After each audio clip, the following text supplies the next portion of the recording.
Hi everyone, my name is Kevin Luciano, and today we're going to be going over the Pythagorean Theorem. So, this theorem explains the relationship between the sides of a right triangle. Now, just a reminder of what a right triangle is, it looks something like this. Alright, let's make a right. Here we go. Got a little at the top there, let's just, There we go. So, right triangle. What this is a triangle that has 90 degrees on one side, but I think you guys already knew that. Now, what this triangle has is the sides of, 8, and I'll say 12. Now, the whole goal of this problem is to find out what this is, what this side is. And I just put a question mark there for the duration of the video. We'll be calling this value C. But this side right here represents the hypotenuse. This side is the longest side of a right triangle, and it is directly across from the right angle. You see that? The right angle is facing towards the hypotenuse, and that's why it's always the biggest value of the sides. So, we can write an expression for how to find the hypotenuse. This expression is a squared plus b squared equals c squared. Also, I just realized this is not an expression, this is an equation. I'm sorry about that. Anyways, this equation shows us the relationship between the sides. A being, it can be either one. 12 can be A and 8 can be B, just like 8 can be A and 12 can be B. But whatever this side is, it's always going to be C. The hypotenuse is always going to be the equals, what it's going to be equal to. So we can take our new values and we can plug them into this equation. There we go. 8 squared plus 12 squared, sorry about that too, is equal to, and we don't know C yet, so we're still going to write C squared. So we can simplify this down. We know that 8 squared is 64, and we also know that 12 squared is 144. So we can simplify that down as well, add them together. This will give us 208. And I know you're probably thinking, alright, that's our answer. Let's plug that in for C. Well, not so fast, because this value right here actually represents C squared. So we're going to have to find some way to remove this square. And in order to do that, you have to take the square root of both sides.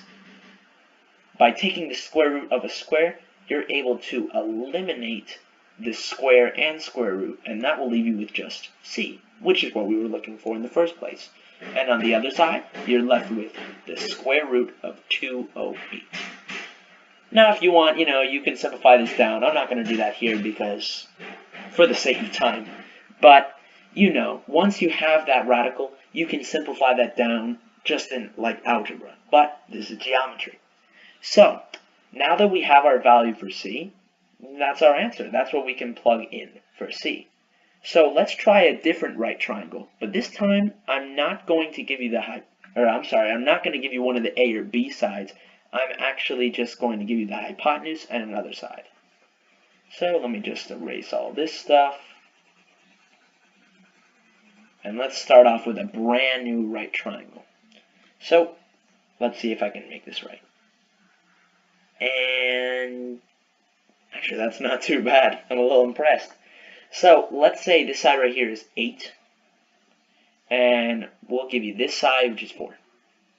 And we're trying to find this. We'll call it B. This could be A or B. It does not matter.